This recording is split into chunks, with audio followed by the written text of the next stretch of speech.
Bonjour mes amis dans la foi. Ce matin, je viens au-devant de vous avec un nouveau thème. Et je suis très ému. Et je sais une seule chose, qu'au travers de ce thème, des vies vont changer. Au travers de ce thème, vous allez témoigner la gloire de Dieu, la manifestation de Dieu dans vos vies. Alors le thème que nous allons partager avec vous, qui me suivez de partout, c'est les projets de Dieu pour ta vie. Ou en d'autres termes, quels sont les projets de Dieu pour ta vie? Quels sont les projets de Dieu pour ta vie? Mais je voudrais te dire une chose. Dans Jérémie 29, 11, il a dit que c'est lui qui a des projets pour nous.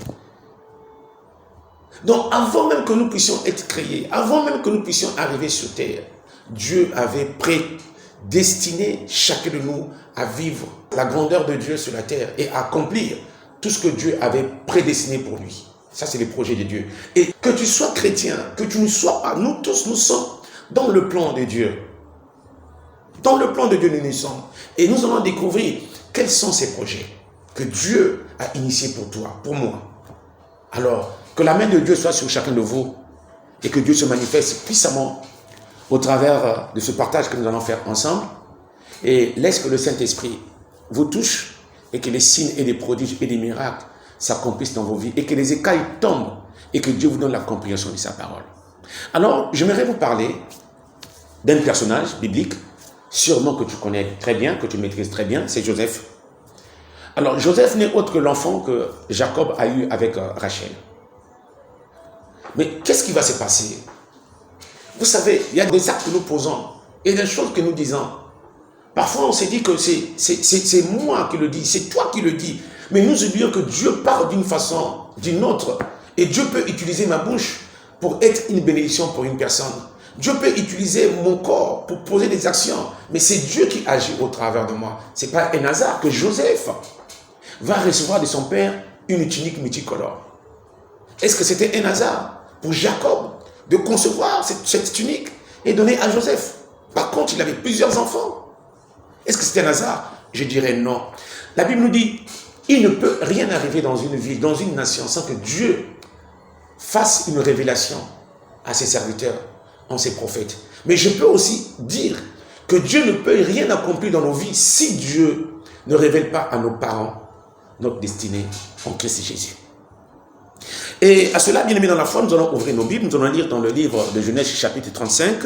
Nous prenons le verset 5 et nous allons nous arrêter, bien aimés dans la foi, au verset 11. Lisons au nom du Seigneur.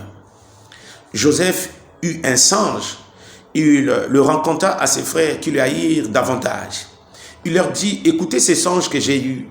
Nous étions alliés des gerbes au milieu des champs, et voici ma gerbe s'éleva et se tint debout. Et vos gerbes l'entourèrent et se prosternèrent devant elle. Ses frères lui dirent, est-ce que tu régneras sur nous? Est-ce que tu gouverneras? Tu nous gouverneras? Il les haïr encore davantage à cause de ses songes et à cause de ses paroles. Il eut encore un autre songe. Il le rencontra à ses frères. Il dit, j'ai eu encore un autre songe. Et voici le soleil, la lune et les 11 étoiles se prosternaient devant moi. Il rencontra à son père et à ses frères. Son père le reprimanda. Oh là là. Et il lui dit, que signifie ce songe que tu as eu? Faut-il que nous venions, moi, ta mère et tes frères, nous prosterner au-devant de toi? Ses frères eurent l'envie contre lui. Mais son père garda le souvenir de ces choses. Les rêves, les songes.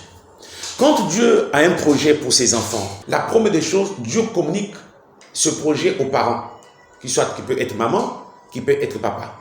Mais Dieu va commencer déjà à travailler de façon minime dans le corps de la personne qui est intéressée à vivre et à mettre en exergue les projets de Dieu.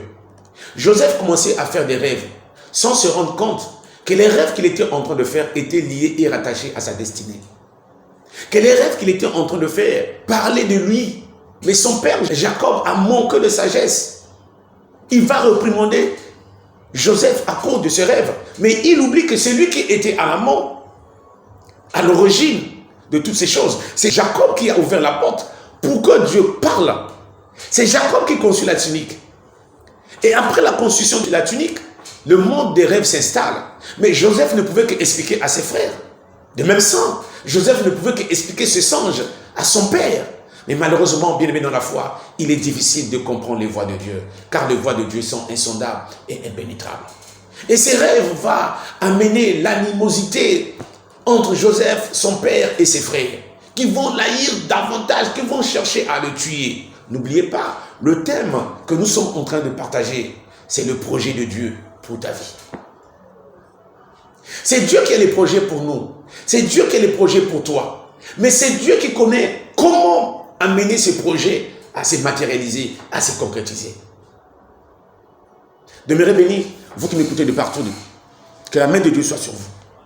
Alors, bien aimé dans la foi, un jour, Jacob décide d'envoyer Joseph à la poursuite de ses frères. Et l'occasion était propice pour les frères de Joseph de le tuer, d'ôter la vie. Parce que, bien aimé dans la foi, Joseph était devenu, dans la bouche de tous ses frères, un homme à craindre et à battre. Voilà pourquoi, bien aimé dans la foi, quand Joseph est arrivé, la première des choses, il dit, saisissons-le et tuons-le. Mais bien aimé dans la foi, quand tu es dans le projet de Dieu, ni la maladie ne peut te tuer, ni les accidents, ni l'empoisonnement, ni même le monde et la sorcellerie ne peut rien contre les projets de Dieu sur ta vie. Parce que c'est Dieu qui a des projets pour toi. Ce n'est pas ton père qui a des projets pour toi. Ce n'est pas ta maman qui a des projets pour toi. Ce n'est pas le président, ce n'est pas le gouvernement, ce n'est pas... Non, c'est Dieu qui a des projets pour toi. Et puisque Dieu a des projets pour ta vie, ça prendra le temps que ça prendra. Ces projets trouveront son accomplissement. Mais bien aimé dans la foi, mais on peut se poser une question. Comment Dieu peut avoir des projets pour Joseph et vivre cette guéguerre dans la maison de son père? Mais j'aimerais te rappeler une seule chose. Dieu, pour bénir, pour faire entrer Abraham dans son projet, il a posé une seule condition. Quitte la maison de ton père, quitte ta patrie. Donc Dieu a toujours des conditions qu'il pose pour t'amener sur un terrain neutre, sur un terrain neutre où Dieu peut s'exprimer, où Dieu va amener tous ses projets à trouver, bien aimé, son essor. Voilà ce qui va arriver. Un des frères va dire, que gagnerons-nous en tuant notre frère? Vendons-le. Voilà comment ils vont le vendre, Joseph. Et les Ismaélites vont l'acheter. Et pour le revendre, bien après, à Potiphar, un officier qui travaillait avec le roi en Égypte. Mais posons-nous une question. Pourquoi cette guerre? Mais Dieu ne peut pas faire quelque chose. Dieu ne peut pas amener ses projets à l'accomplissement, bien aimé dans la foi, sans pourtant qu'il y ait quelque chose pour faire croire, pour dire aux gens, c'est moi qui tiens les manettes. C'est moi qui tiens les manettes. Et c'est moi le conducteur. Je vais vous lire un verset. Je crois au travers de ce verset, bien aimé dans la foi, vous serez surpris. Vous serez surpris à travers ce verset. Beaucoup de gens croient que parce qu'on est dans le projet de Dieu, tout doit aller avec facilité. Tout doit aller avec facilité. Tout doit aller comme nous on le veut, comme nous on le souhaite. Non, tout ne peut pas aller comme toi tu veux, comme tu souhaites. Parce que ce n'est pas toi qui as des projets pour toi, mais c'est Dieu qui a des projets pour ta vie. Alors, laissons Dieu finir ce qu'il a commencé avec nous.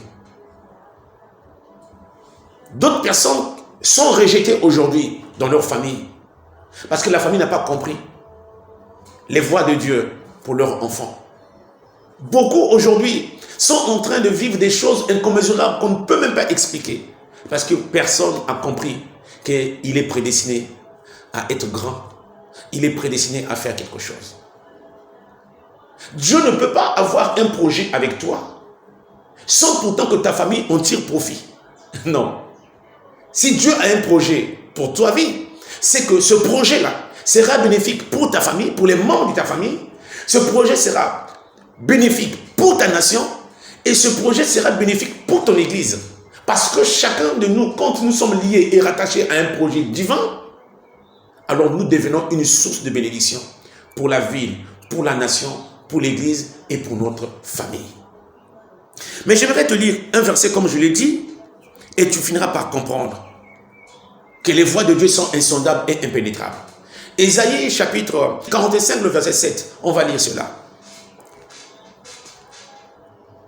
Je forme la lumière et je crée les ténèbres. Je donne la prospérité. Je crée l'adversité. Moi, l'Éternel, je fais toutes ces choses. Tu as retenu quelque part? Il a dit, je crée l'adversité. Il crée l'adversité. C'est Dieu qui est à l'origine de certaines choses. Pourquoi Dieu est à l'origine de certaines choses? Parce que celui qui est l'initiateur de ce projet, celui qui a le projet pour ta vie, pour ma vie, pour nos vies. Et c'est à lui de décider comment cela va s'accomplir. Alléluia. Demeurez bénis, mes amis, dans la foi. Dieu a créé l'adversité. Mais l'adversité, ici, bien aimé dans la foi, ça s'explique. Et on peut comprendre cela. Dieu avait rendez-vous pour que le projet de Dieu s'accomplisse dans la vie de Joseph. Ce projet ne pouvait pas s'accomplir dans la maison de son père, vivant avec son père, sa mère et ses frères. Mais Dieu avait prédestiné Joseph à régner en Égypte, mais pas dans la maison de son père.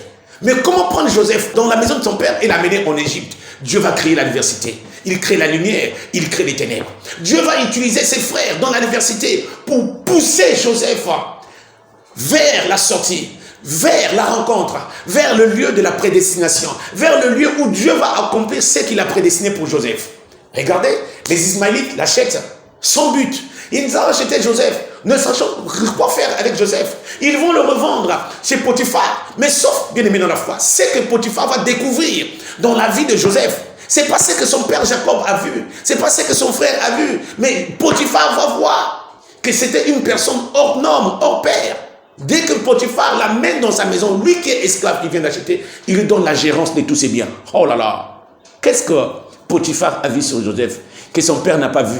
Malgré lui qui lui avait conçu cette tunique multicolore. Bien aimé dans la foi, j'aimerais te dire une chose. Celui qui va découvrir le projet que Dieu a formé sur ta vie, ce sont les gens qui sont autour de toi, mais qui ne sont pas de ta parenté. Voilà pourquoi, mes frères et sœurs dans la foi, Joseph, quand il est arrivé dans la maison de Potiphar, il a dit, j'ai la responsabilité, je gère, j'ai la confiance de mon patron, je continue. Non, le projet que Dieu avait pour Joseph, c'était pas de rester et de gérer les affaires de Potiphar. Non, beaucoup de gens aujourd'hui ont trouvé un emploi. Ils ont trouvé un emploi. Il s'est dit, je suis béni par l'emploi. Non, bien aimé dans la foi. L'emploi que Dieu t'a donné n'est autre qu'une case de passage. Dieu veut t'amener plus loin. Dieu veut t'amener à Rehoboth. Ne t'arrête pas à Sitna et à Essek. Dieu veut t'amener au large. Là-haut, la mission va commencer. Regardez bien aimé dans la foi. Dieu dit, il crée l'adversité. Joseph qui a eu des problèmes avec sa parenté, il se retrouve en Égypte. Il se trouve encore accroché à la femme de Potiphar. Oh, bien-aimé dans la foi, les voies de Dieu sont insondables et impénétrables. Il y a des choses que certaines personnes sont en train de vivre, dans leur famille, dans le travail, dans leur vie personnelle. Mais j'aimerais te dire, bien-aimé dans la foi, tout ce que tu es en train de vivre, ce sont des chemins, ce sont des ponts, impérativement que nous devons marcher, nous devons suivre sans rebrousser chemin, sans abandonner, bien-aimé dans la foi. Marchons, afin que nous puissions accomplir tout ce que Dieu a prédestiné pour nous. Et voilà, Joseph va se retrouver en prison. Mais bien aimé dans la foi, on peut te bloquer, on peut t'étouffer, mais on ne peut pas bloquer ce que Dieu a établi pour toi. On ne peut pas étouffer ce que Dieu a mis en toi. On peut te mettre en prison, c'est ta chair qui est mise en prison, mais c'est pas ce que Dieu a mis en toi qui sera emprisonné. Bien aimé dans la foi, quand tu es dans le projet de Dieu, quand Dieu a le projet sur ta vie, c'est pas la fournaise ardente qui va te détruire. Oh, ce n'est même pas la fosse au lion qui va te détruire. Bien aimé dans la foi, Dieu protège, il veille à ce que ces projets s'accomplissent. Sa parole trouve s'accomplissement, son accomplissement. Et Joseph se retrouve en prison. Même en prison, bien aimé dans la foi, Joseph est honoré. Il est élevé en prison. Regardez bien aimé dans la foi. De la maison de son père, il se retrouve en Égypte. Et en Égypte, bien aimé dans la foi, il se retrouve chez Potiphar. Et de chez Potiphar, il se retrouve emprisonné. Mais tu peux te poser la question, quel est ce genre de projet que Dieu a prévu pour moi? Quel est ce genre de projet? Je ne vis que de malheur, de tourments, des situations insupportables. Bien aimé dans la foi, ça, je peux te dire une chose, seul le fer aiguise le fer. Aujourd'hui, nous portons des chaînettes d'or, mais je t'apprends, bien aimé dans la foi. Au départ, si on te montrait de l'or, tu ne vas pas croire. Mais il faut que de l'or passe par le feu pour chasser l'impureté, pour que l'or attire et que cela vienne sur nos coups et sur nos doigts comme bague. Alléluia. Et de la prison, bien aimé dans la foi, Dieu respire. Parce que le temps est venu pour Dieu de prouver aux gens qu'il avait un projet pour Joseph. Voilà pourquoi, bien-aimé dans la foi, ne sous-estime pas le talent et le don que Dieu t'a accordé. Le don que Dieu t'a donné est très important. C'est vrai pour l'édification de l'église, mais pour pousser le nom de Yahvé à occuper plusieurs territoires et plusieurs zones et plusieurs nations. Je vais te dire une chose. Daniel n'était pas devenu ce qu'il est devenu en Babylone parce qu'il s'appelait Daniel. Non, mais parce que Dieu avait mis quelque chose en lui. Et la chose que Dieu avait mis en Daniel, c'est ce qui lui a permis de régner à Babylone. Et que quand le roi d'Égypte va faire un singe, on va présenter Joseph au roi pour traduire, pour chercher à expliquer ce songe. Et Joseph était le seul parmi l'entourage du roi à interpréter le songe du roi. Et le roi va dire une chose à ses conseillers. Où pouvons-nous trouver une telle personne? Où pouvons-nous trouver une telle personne? Comme celui qui a trouvé l'interprétation du rêve, nous lui donnons la gérance de ce rêve. Nous lui donnons l'opportunité de gérer ce que lui-même il a interprété. D'où Joseph va devenir le vice-roi en Égypte. Alors bien aimé, Dieu a un projet pour ta vie. Reste attaché au Seigneur. Parce que celui qui a le projet sur ta vie, tu ne peux pas réussir sans Jésus. Mais il faut qu'il soit à côté de toi pour réussir. Je sais que toi qui m'écoutes, tu es un Joseph en miniature. Et Dieu finira par te conduire au lieu du rendez-vous. Le lieu de rendez-vous de Joseph, c'était l'Égypte. C'était en Égypte, pas dans la maison de son père. C'était en Égypte, pas dans la maison de Potiphar. Mais c'était, bien aimé dans la foi, dans la cour royale. C'est là où Dieu attendait Joseph. Regardez, bien aimé dans la foi. Par quel chemin est passé Joseph? Mais à la fin, Dieu s'est glorifié. Dieu s'est manifesté. Tiens bon, n'abandonne pas. Tiens bon, n'abandonne pas. Que Dieu te fortifie. Que Dieu te donne la force de comprendre que tu n'es pas n'importe qui. Que Dieu t'aide à comprendre que tu es exceptionnel. Parce que Dieu va accomplir des choses exceptionnelles par toi. Parce que Dieu a un projet pour ta vie. Demeurez béni et que Dieu se révèle à toi. Toi dont il a choisi pour amener ses projets à bien. Que Dieu vous bénisse. C'était le pasteur Anglade Jean-Éric Combo de la République du Congo. Je suis le pasteur visionnaire du ministère charismatique d'évangélisation et de délivrance, centre de prière, la communauté de la grâce de Dieu. Abonnez-vous massivement à toutes nos plateformes, Instagram, YouTube, Facebook, et nous serons honorés de vous répondre et de vous lire. Shalom.